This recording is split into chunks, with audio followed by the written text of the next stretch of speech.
তো এখন আমি রান্না করব হলো মাছ রান্না করব, তেলাপিয়া মাছ দিয়ে ডাটা। তো সেটাই আপনাদের সাথে শেয়ার করব আর কি। তো এই ডাটাগুলো কিন্তু আমাদের বাড়ির আর কি। তো বাড়ির কিন্তু সব ধরনের সবজি ভালো লাগে, মানে বাজারেরটার থেকে বাড়িরটা ভালো লাগে, কারণ তরতাজা থাকে, ফ্রেশ থাকে।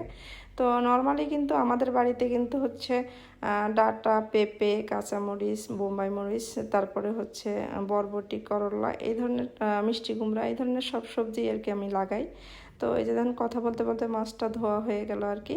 তো এটার মধ্যে কিন্তু আমার কাঁচামরিচ আর পেঁয়াজ লাগবে, সেটা কিন্তু আমি আগে থেকে কেটে রাখছি, এবং রসুন বাটা, আপনার জিরা বাটা, হলুদ, আর মরিচের গুঁড়া দেবো না, কেন মরিচ যেহেতু কাঁচামরিচ দেবো এই জন্য মরিচের গুঁড়া দেবো না।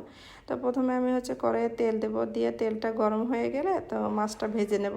তো মাছ ভাজার জন্য আর কি মাছের মধ্যে হালকা একটু লবণ, একটু হলুদের গুঁড়া, একটু মরিচের গুঁড়া দেবো, দিয়ে মাছটা ভালো করে মাখাই নেব, নিয়ে মাছটা আর কি ভাজবো আর কি। তো আমি আগে কিন্তু ডাল রান্না করছি আর ভাজি রান্না করছি, এই জন্য আজকে বেশি মাছ রান্না করব না, যেহেতু এক বেলার জন্য খাবো, আমরা রাত্রে এক জায়গায় যাব। তো এই জন্য 4 পিস মাছই নিছি আর কি, কেন তরকারি কিন্তু একদিনেরটা পরের দিনে ভালো লাগে না, এবং খাওয়াও ঠিক না, স্বাস্থ্যসম্মত না। এই জন্য আমি প্রতিদিনের তরকারি প্রতিদিনে রান্না করে, একটু কম করে রান্না করে যেন প্রতিদিনেরটা প্রতিদিনে শেষ হয়ে যায়। তো আমি মাছটা ভালো করে ভেজে নেব আর কি।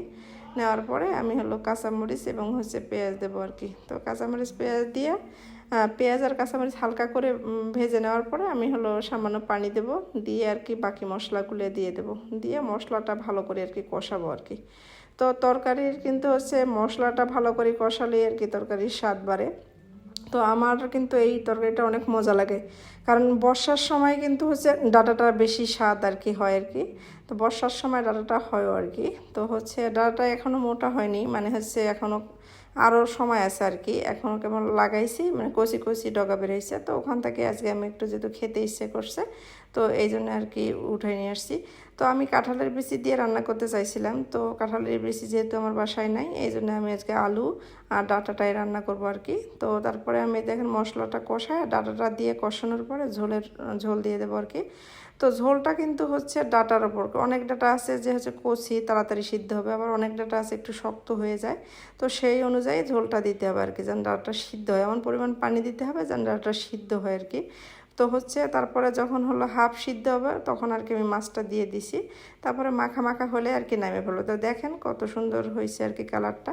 তো এগুলো বাড়ির কিন্তু এই সবজিগুলো খুব মজা, যে মাংসর থাকি হয়তো খাইতে অনেক সুন্দর লাগে। তো ভিডিওটি ভালো লাগলে আমার চ্যানেলটিকে লাইক করবেন এবং শেয়ার করবেন। আজ এই পর্যন্ত, আল্লাহ হাফেজ।